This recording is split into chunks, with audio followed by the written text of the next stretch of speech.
Bantay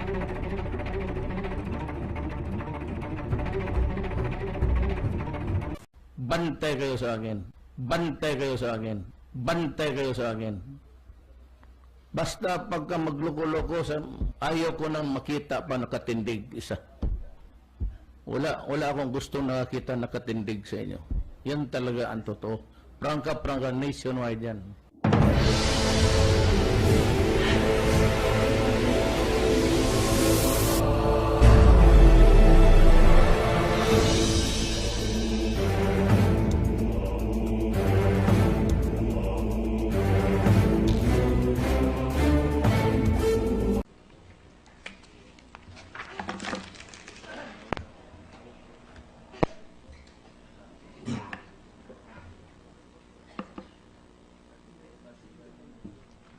Thank you, Mr. President. I stand on a matter of privilege to discuss an issue of grave national concern.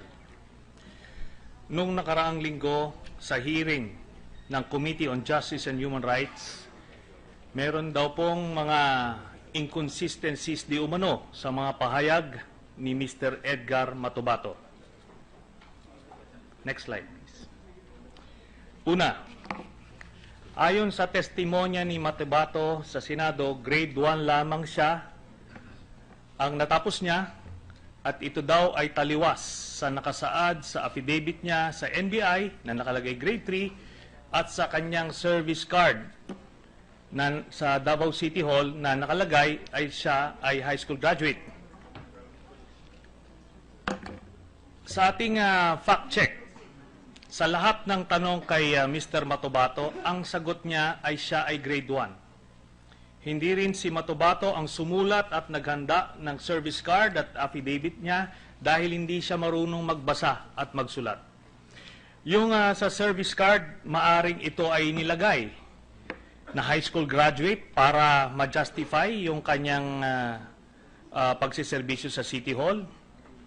Pero ano pa man, grade 1 ang kanyang claim at kung merong ibang magsasabi na mas mataas ang natapos niya, then dapat meron po silang ipapakita na pruweba. So sa madaling salita, walang inconsistency. Pangalawa, sinabi umano ni Matubato noong September 15 hearing na si President Duterte ang nag-utos na patayin si Sally Macdum. Ayon sa ating pagsaliksik, sa transcript ng September 15 hearing, walang sinabi si Mr. Matubato na si President Duterte ang nag-utos na patayin si Sally Macdum. Kagaya nung sinabi niya nung September 22 hearing, si Las Cañas ang nag-utos sa kanila. Next slide. So walang inconsistency dun sa sinabi niya yun. Pangatlo, ayon sa kay Senator Cayetano, sinabi umano ni Matubato sa affidavit niya sa NBI na si President Duterte ang nag-utos ipapatay si Sally Macdum. Ayon sa ating pagsaliksik, ayon sa NBI affidavit ni Matubato, Sally Macdum was ordered liquidated by Rodrigo Duterte through SPO4 Arthur Las Cañas because he was a suspected na terrorist.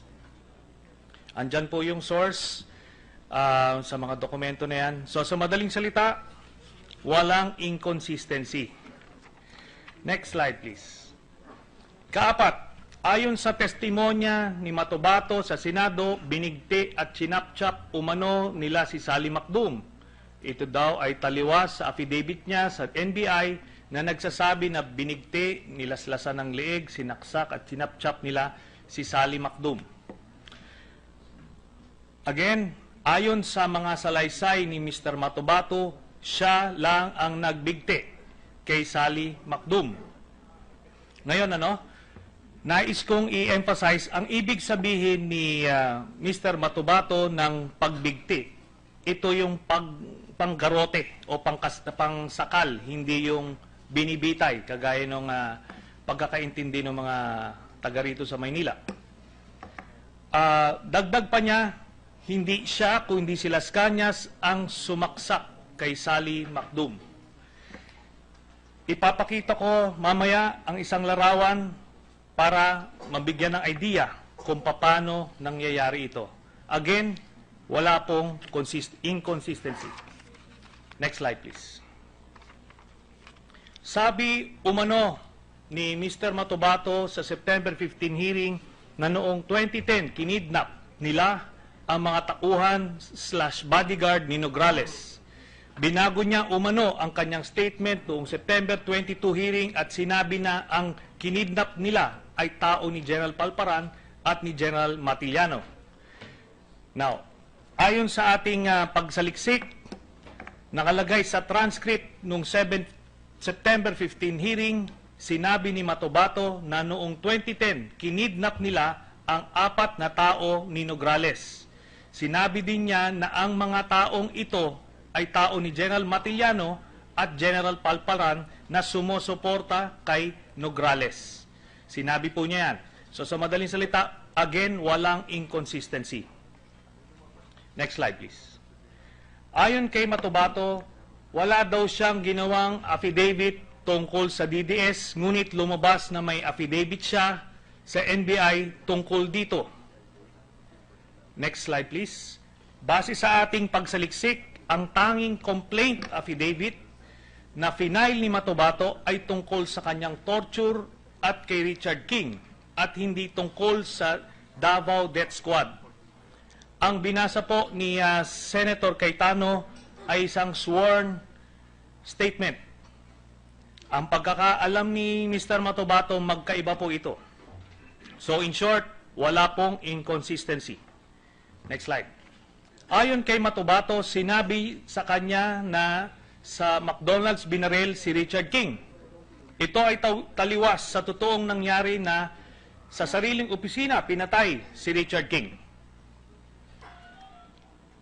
Ngayon, base sa ating pagsaliksik, maliwanag sa mga salaysay ni Mr. Matubato na wala siya sa actual na pagpatay kay Richard King at ito ay ikinuwento lamang sa kanya. So sa madaling salita, walang inconsistency. Next slide, please.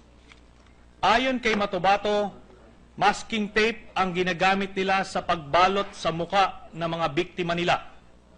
Ngulit nang papiliin ni Senator Cayetano, yung packaging tape ang napili niya.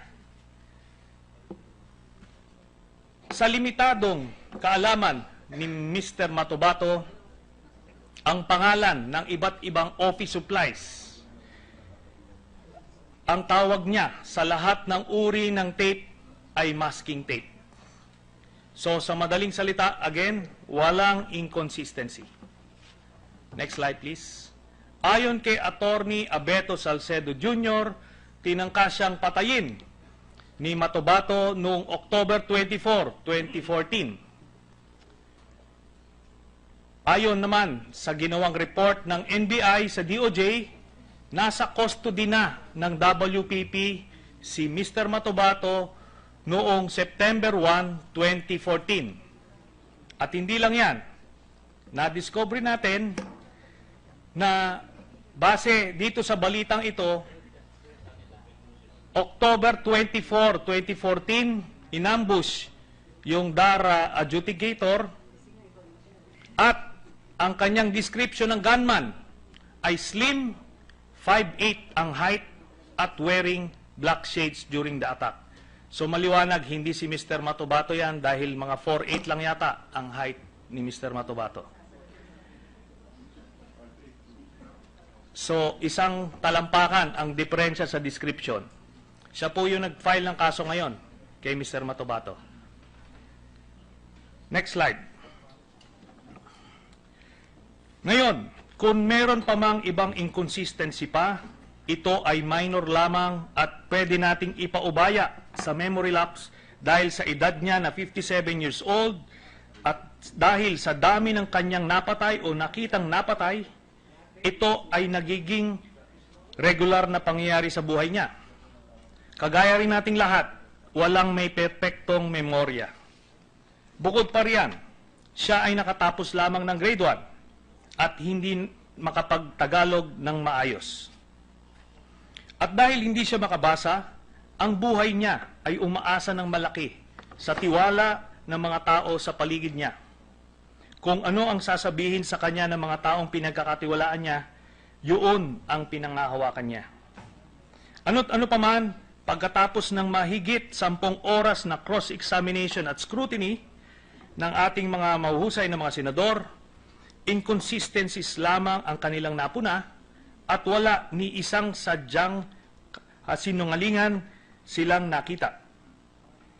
At habang sumasang-ayon ako na pwedeng subukan butasan ang testimonya ng isang testigo para matest ang kanyang credibility, considering ang fact-finding nature ng legislative inquiry, mas ginusto ko na magkalap ng mga impormasyon at ebidensya para ma-validate o hindi ang mga pahayag ng testigo. At ito ang aming nakita.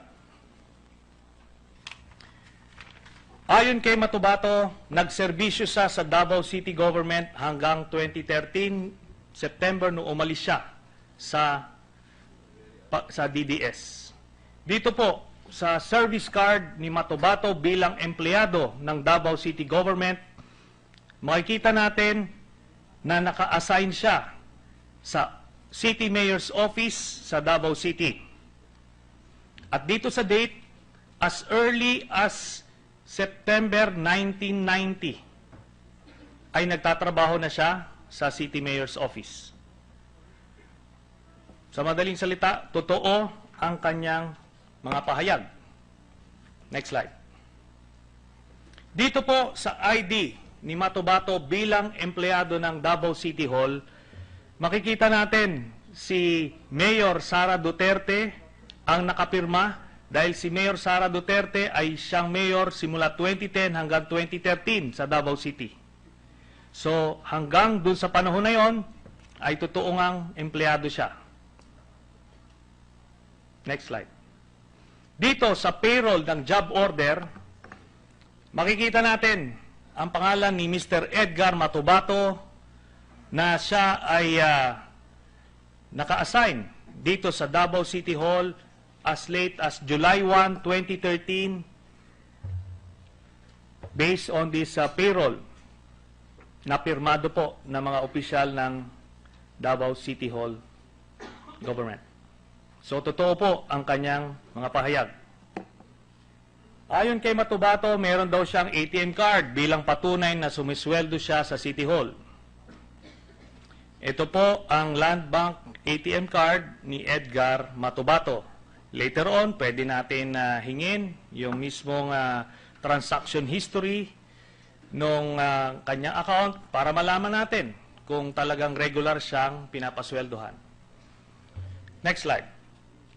Ayon kay Matubato, siya daw ay asset ng mga pulis.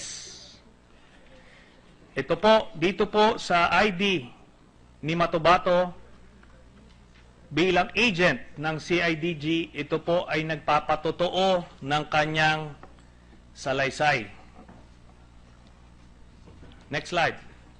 Ayon kay Matubato, siya daw ay naka-assign sa heinous crime section ng Davao City o Davao City Hall.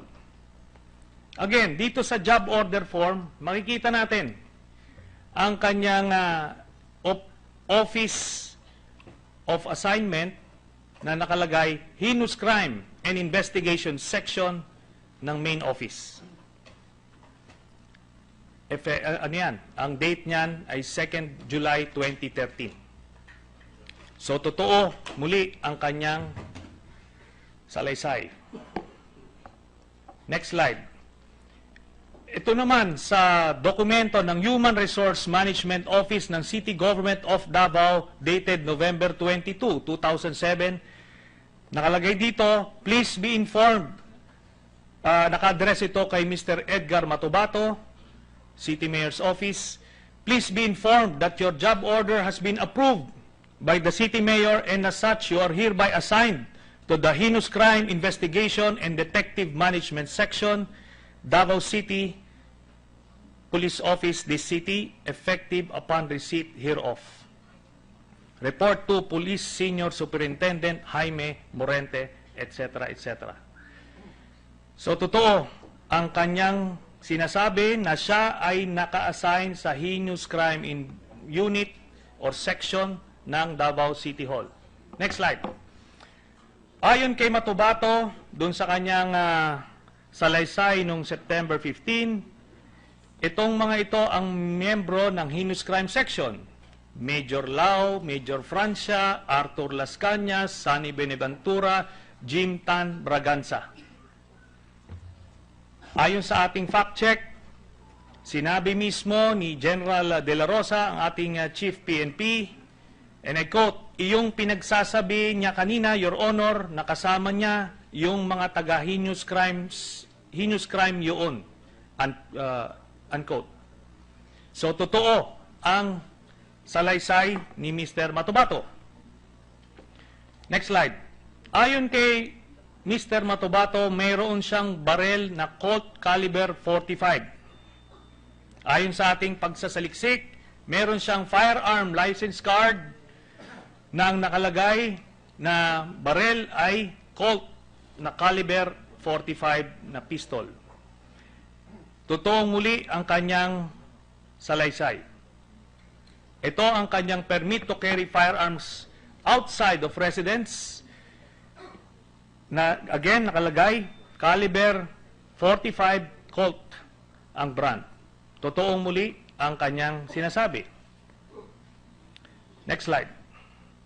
Dito sa kanyang application for firearms license, makikita natin na ang kanyang office na pinanggagalingan ay mayor's office. At ang kanyang nakalagay na, hindi ko mabasa eh. Anyway, kung ano man nakalagay, source of firearm is, ang pangalan dito ay si Arthur Las Cañas. Okay? Totoong muli na talagang silang dalawa ni Mr. Las Cañas ay magkasama. At ando doon siya sa opisina, meron siyang baril. Si Mr. Matubato. Ito naman ang permit to transport and purchase firearms and ammunition. Nakapangalan kay Mr. Matubato. Again, dito nakalagay ang Colt caliber 45 pistol. At dito sa permit to purchase firearms and ammunition, nakalagay ang kanyang address as care of Office of the City Mayor, Davao City. And dito po sa remarks, transfer of firearm from Arthur B. Las Cañas of Davao City. Next slide, please. Totoo po, muli ang kanyang sinabi.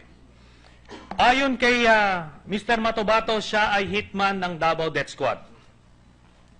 Ngayon, base sa ating fact check, si General De La Rosa mismo ang nagkumpirma nito.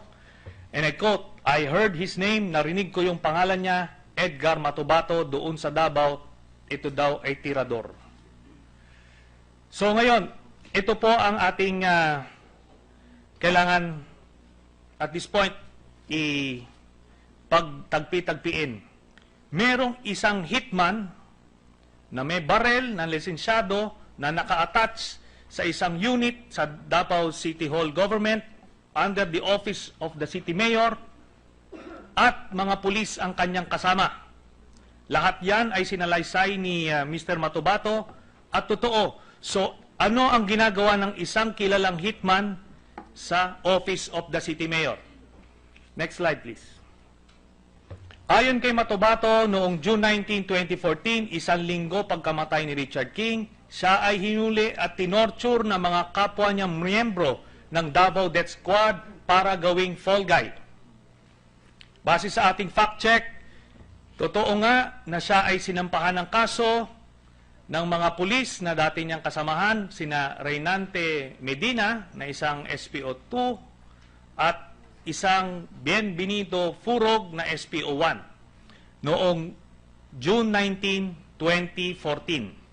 Again, totoo po ang salaysay ni Mr. Matubato. Ito rin dito sa report na ito ay lumabas na siya nga ay nakumpiskahan ng baril in relation ang kanyang pagkakaresto ay in relation doon sa shooting incident that transpired in Davao City, which in this case was yung kay Mr. Richard King. So totoo, muli ang kanyang sinabi. Ayon kay Matubato, noong September 1, 2014, sumuko siya sa DOJ at napasailalim sa Witness Protection Program. Base sa ating fact check, dito po sa NBI report to the DOJ, nakalagay po dito, Matubato of Davao City, 55 years of age, has been under protective custody of the DOJ Witness Protection Program since September 1, 2014. Again, totoo po ang sinasabi ni Mr. Matubato. Next slide, please. Ayon kay Matubato, may kinidnap at pinatay nila ang 3 babae na pinaghihinalaang pusher at itinapon nila ang mga ito sa gilid ng kalsada sa San Rafael Village. Pakinggan natin ang report na ito ng GMA News. San Rafael Village ang sinasabi naman ni Matubato kung saan nila itinapon ang mga katawan ng isang fixer sa LTO at 3 babaeng drug pusher umano. Ayon sa kapitan ng barangay, isang may itinapon nga ng mga bangkay ng 3 babae noon sa lugar.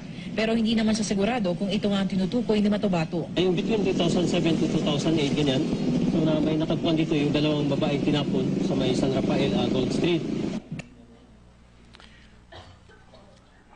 Muli, totoo ang sinabi ni Mr. Matubato. Next slide, please. Ayon kay Matubato, noong 1993, ayon sa utos ni dating Mayor at ngayon Presidente Rodrigo Duterte, hinagisan nila ng granada ang ilang moske sa Davao City. Base sa ating fact check, totoo nga na merong noong December 28, 1993, merong mga moske sa Davao City na hinagisan ng granada. Next slide, please. So muli, totoo ang salaysay ni Mr. Matubato. Ayon kay Matubato, noong 2002, kinidnap nila ni Arthur Las Cañas at ang isang Sally Macdum sa Island Garden City of Samal. At ngayon, nagpapasalamat tayo dun sa video na binigay ni Senator Cayetano at ito ang pruweba na nagsasabi siya ng totoo. So panuorin natin. During the Senate hearing on extrajudicial killings, witness Edgar Matubato claims to be part of the Davao Death Squad, and he says that Mayor Rodrigo Duterte ordered the killing of suspected criminals. Among the targets he disclosed was a certain Sally Macdum, who he says is an international terrorist. But people who know both Matubato and Macdum say Matubato is lying. Matubato is a regular customer at this eatery in Samal Island. This is where he usually takes his breakfast and lunch. He also became friends with the owners since his second wife is their third-degree relative. Matubato is into buying and selling of lands. He also served as a bodyguard to a local politician. He is known in the Peña Plata market. Business owners and residents say he always carries and shows off guns, including high-powered ones. Many say he is a troublemaker. Natakot na kami kasi marami kasi siyang baril ganito. Tapos may ganun pa siyang baril. Tapos nagsasabi siya na DDS daw siya. Lagi niya binabanggit yun, DDS ako, DDS ako. Tapos pag mapatay ako ng maraming tao, ganun ang sinasabi niya. Sabi, nakakatakot. Ano ba yung DDS? Pumapatay ng tao. Tapos bibili siya ng lupa, tapos papatay siya ng tao. Meanwhile, Macdum is more popularly referred to as Eric or Turco. Since he is a Turkish national, he lived in Davao since 1997. He had a common-law wife and a child in Samal Island. Macdum and Matubato are not just neighbors. Their wives are cousins. Macdum's mother-in-law says Matubato initially tried to sell gold to Macdum after finding out he was into a buy-and-sell trade. But from there, he had another offer. Matubato tried to sell a piece of land to Macdum. Macdum agreed and was ready to pay. Dindin says the money is already prepared in a bag. They even met at Matubato's favorite eatery where the transaction was supposed to take place, but it could have been set up. Nag-order sila sa kape niya. Wala pa mi nakaserve. Niabot ang kauban ni Matubato. Mga 7 katao. So nasigang mata sa Turko. Kaya anak siya nga, mura siya nga nervous ba. Siya gar. Anak po si Edgar nga. kanang huwag ka lang matakot, sama ka na lang sa kanila. Pero may L300 yan sa baba, ma'am. Dindin claims some investigators came over since Macdum's wife filed a complaint, but Matubato's wife tried to stop them from cooperating with the law enforcers. Moari ang CIDG, ma'am, no? Pag nasa CIDG mo, puli ang igsoon, asawa nga. Nung ganang ino niya akong asawa ba nga?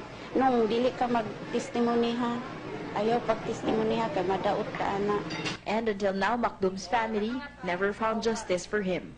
Trisha Terada, CNN Philippines, Davao City. So diyan po sa video ng CNN Philippines, pinapatotoo na kinidnap nga nila Mr. Edgar Matubato at kanyang grupo si Mr. Sally Macdum. Alam nyo, nung unang hearing, hindi kilala ito si Mr. Sally Macdum at pinagdudahan natin yung kanyang credibility dahil baka nga inexistent itong tao na ito. Pero dito, hindi siya nag-waiver. Ininsist niya na merong taong ganon at totoo nga na merong taong ganon na kinidnap sa Samal Island. At 7 silang kumidnap ayon dun mismo sa saksi. Ngayon, ayon kay Matubato, ang Laod Quarry sa Maa, Davao City na pagmamay-ari ng isang SPO4 Ben Laod ang tapunan ng mga sinasalvage nila. Base sa ating fact check, may mga nakitang mga buto. Noong 2009, dito po sa tinatawag na Gold Cup Firing Range, a privately owned premises run and operated by a retired policeman, retired SPO4 Bienvenido Laod alias Tatay Laod. Totoo po ang sinabi ni Mr. Matubato. Bukod pa riyan, again, another report, the property tagged as Gold Cup Firing Range is allegedly owned and operated by retired policeman identified by the CHR as SPO4 Bienvenido Laod alias Tatay Laod. Totoo ang kanyang salaysay. Dito sa recently posted article ng PCIJ at Rappler, lumalabas dito na noong November 9, 2014, dito nga sa Laod Quarry in Davao City ay naging natapunan ng mga bangkay na pinatay ng DDS. So muli, totoo ang kanyang sinabi. Next slide please. Ayon kay Matubato, ang pagkaalam niya, pinatay si Richard Ging dahil sa away sa babae. Ayon sa ating fact check, ito ay tugma sa pahayag mismo ni President Duterte. Panuorin natin. Kulangko. Itong si Kulangko, now that I know from the intelligence gathering that he was connected with also Richard King. Ang chismis ka nito na pinatay because of a love triangle, ménage à trois, they called it, because magkaibigan niya sila ng asawa niya, sa asawa ng kabila. But it turned out that sa drugs ito siya. But I think and I believe that he was not killed because of drugs. He was killed because kinain niya pati yung propiedad ng babae.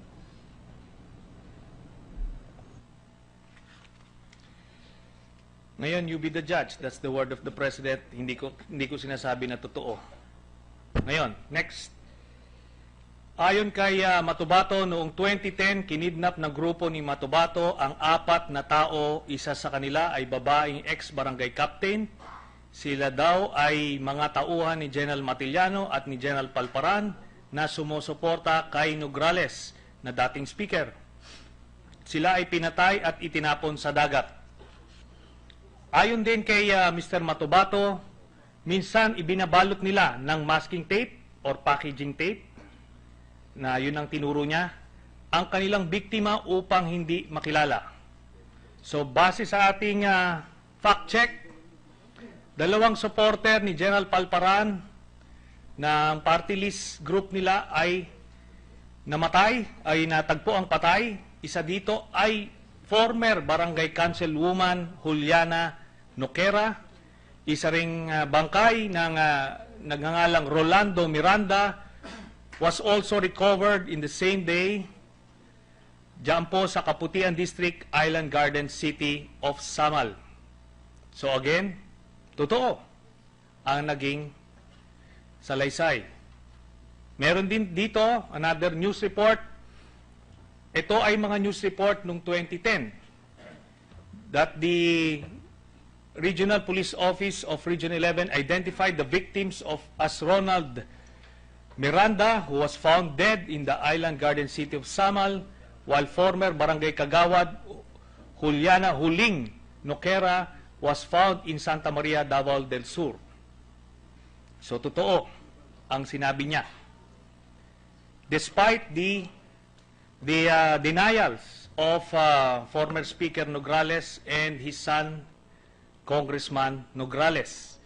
So dito po, sinasabi nila former Congressman Pastor Alcober at Palparan, ini-implicate nila si former Mayor and now President Duterte in the abduction of Noquera and Miranda. Totoo ang sinabi ni Mr. Matubato. Dito po, sa picture na ito, babasahin ko, makikita ninyo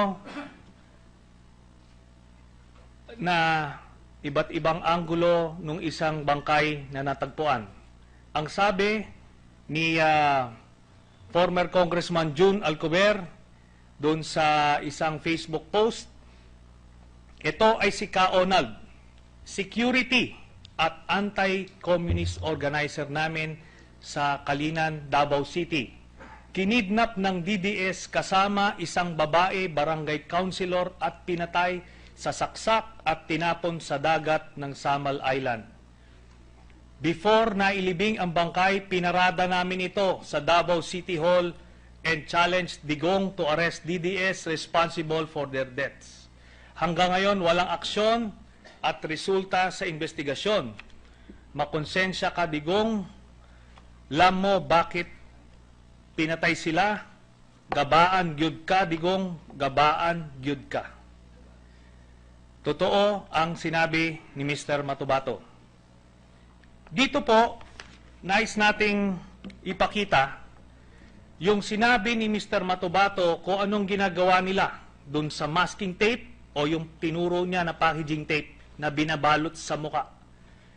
Makikita rin natin ang leeg na ginarote na ang tawag ni Matubato ay binigti. Next slide. Dito rin natin makikita na habang may bigti o may ginarote yung biktima, meron pa ring saksak sa dibdib. At kung makikita natin yung mga lacerations, sinusubukan nilang palakihin yung butas ng tiyan. Ito ang mga gawain ng DDS. Now that we have seen the different corroborating evidence on the testimony of Mr. Edgar Matubato, we are faced with a very frightening prospect, that of having a mass murderer as president of the country. I am sure, prior to this inquiry, all of us have heard of rumors about the Davao Death Squad, and that then Mayor Rodrigo Duterte was somehow behind it. But we were able to look the other way because it was convenient for us to do so. All that has changed. We cannot look the other way anymore because now Edgar Matubato is staring us in the face. He has testified that President Duterte, as mayor of Davao City, was the mastermind behind the Davao Death Squad, which was responsible for the killing of more than 1,000 persons from 1998 to 2013. With this, each of us in this August chamber is at a crossroads, and the whole world is watching our next step. On one hand, we can sweep these very serious allegations under the rug, or we can decide to fulfill our mandate in our system of checks and balances by expanding our investigation to rule out that possibility that indeed we have a mass murderer as President of the Republic. As for myself, the choice is quite clear. Having been guided all my adult life by this phrase in the PMA Cadets Prayer, and I quote, "Guide us that we may discipline our lives to trail the difficult path rather than to go astray on the easier ways." End of quote. I now move that this privileged speech be referred to the Committee on Accountability of Public Officers and Investigations so that an inquiry be conducted to look into the alleged direct involvement of then Mayor and now President Rodrigo Duterte and other public officials in the killing of more than 1,000 persons in Davao City through the so-called Davao Death Squad. I so move, Mr. President.